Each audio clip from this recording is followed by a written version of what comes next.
Hi folks, welcome to Tweeter's Tech. A bit of a different one today. We're going to be looking at an issue that I've been struggling with, and that's GPS on your smartphone devices, specifically with Galaxy devices on the latest version of Android. I don't know if this issue is happening with iOS users or Google devices, but I know with my last three Galaxy devices, I'm currently using the S22 Ultra. Prior to that I had the Note 20 Ultra, and prior to that I had the Note 10 Plus. So all three of those devices were flagship devices, that the best you could get for their time. The issue that I've been having for quite some time, and throughout these three devices, is I'm always able to find my location via Google Maps, via Waze. And the problem is, when I'm in transit, I seem to lose my GPS signal, and it happens way too often. And I've researched the internet for all the reasons that could be causing that, from I don't know, updates on your phone, from the actual apps, making sure firmware is up to date, deleting temporary files, doing hard resets, soft resets, network resets. I've explored everything. I've even changed my phone and bought a brand new one because I had reconditioned phones from when you damage your phone and you claim it for insurance. And we know that some of those companies use third-party parts, so that may cause an issue. But I've got a brand new S22 Ultra. I've had it for a few months, so there shouldn't be any hardware issues really. So the two fixes I found that seem to resolve GPS issues. This is the first one. So we want to make sure location is on. You load up Google Maps like so. And the first thing you want to do is find your location, and you do that by clicking on that icon there. So you can see there, I'm on Mersey Road, my location is found. If I click on the blue dot, it gives you the option to calibrate. Now, it's scanning the surrounding areas. If I move my phone around, it will say, okay, I'm ready. So what it's done there, I believe, is basically synchronized my current location with street view images that have been taken. Let's get rid of that. Now, in most instances, your phone's good to go. Most of the time it says my phone's got a low accuracy, and it keeps doing that every time. So at least once a day I have to do this. It's a bit of an inconvenience, but if I use my phone for a sat-nav for the rest of the day, I won't have any issues. So it's a minor inconvenience, and it works most of the time. But I explored a bit more with Galaxy devices, and it seems like Samsung's software, we've got a battery saving mode, which I personally never use, never have to use it. But most of us, out of the box, we've probably got our phone on optimized. What I mean is, if I bring it up, we'll go to settings, battery and device care. Where are we looking? Battery. And then you scroll down to more battery settings. You can see here I've got it on adaptive battery. I'm not sure whether you need that on or off. It hasn't really caused any harm, but it's the processing speed which I think is what's causing the issue. So I've currently got it optimized, and the idea of optimized, from my understanding, is it just utilizes the battery better. It closes down apps when you don't need them, and it kind of predicts what you need and when you need it to get the best out of your battery, and it also keeps your phone cool. Now the problem with that, I think that's actually causing the GPS issue. I think it's impacting how some of the apps work. I don't have an issue with any other app apart from GPS. So what I'm going to do is choose high. I'm not going to choose maximum. Might be a bit unnecessary. I'm going to see whether it impacts my GPS.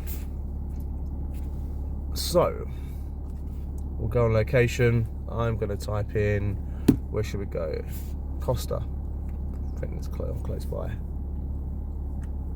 Where are we going? Chigsby Road. What I'm going to do is I'm going to concentrate on my driving. Promise I won't look into the camera. Safety first.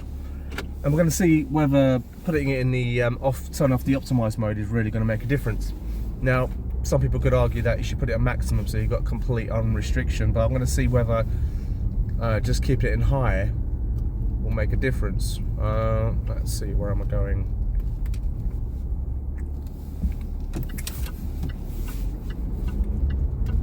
Now, I've spent months researching this. I've been struggling with GPS issues like I said, for my last 3 devices, so up to 2 years, maybe even more.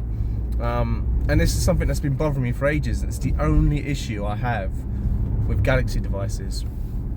Now, we've just seen there, GPS has gone a bit crazy, hasn't it? Maybe it just needed a bit of time to calibrate.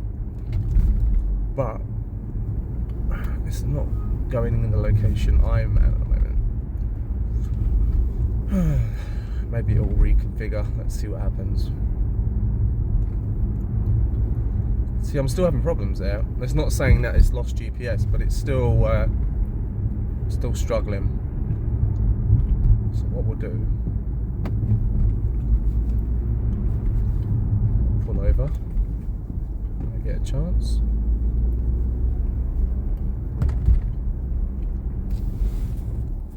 Okay, so I've parked up. Now there's another way I can actually access my battery settings.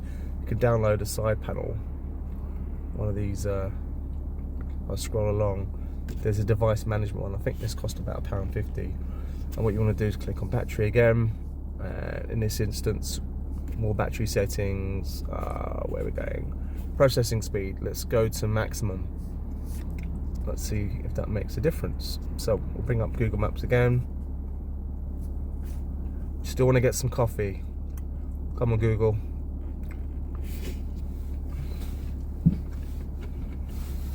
Let's try again, shall we? You tell me whether you can see a difference. Give it a couple of seconds.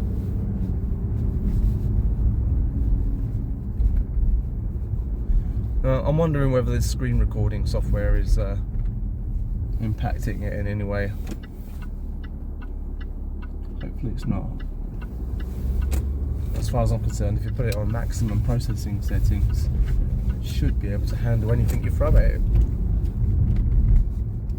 Kind of looks to me like it's frozen. It's not good. Let's try again.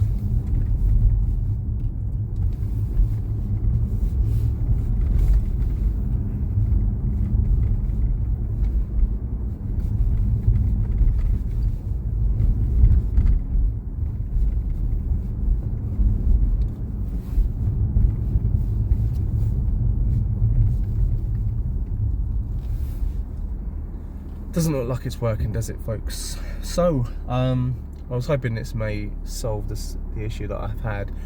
I'm kind of stuck, you know. This GPS issue I've been struggling with for quite some time, and I'm really curious whether other people are struggling with this also. And is it just Galaxy device users? Is it Android users? Are iOS users having this problem? Is it a Google Maps issue? Is it a Waze issue? I tried Waze and I still have the same issue. I've not had the message coming up saying I've lost GPS signal, but it just seems to be inconsistent. And this wasn't an issue several years ago when we had a simpler software.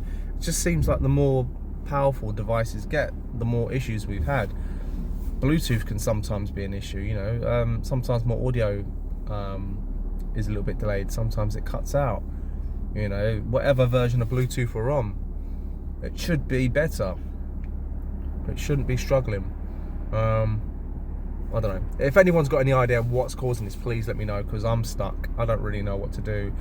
I'm at a stage now where I'm using the sat nav on my car, which is 12 years old, and it's a clunky, ugly display, but the GPS signal is uninterrupted.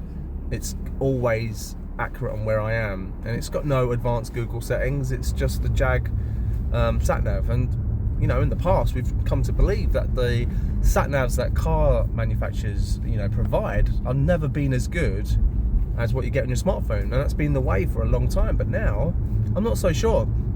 The only reason I don't really want to use my car sat nav is it hasn't been updated. So, any new build areas within the last, I don't know, 10 years maybe, won't show up. So it gets confused. It's just, that's not its fault. It's just not had the updates.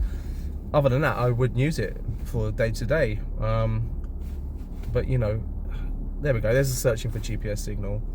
That's what I've been looking for, and you know, that's what I've been getting for quite a long time. And I don't know. I've tried everything.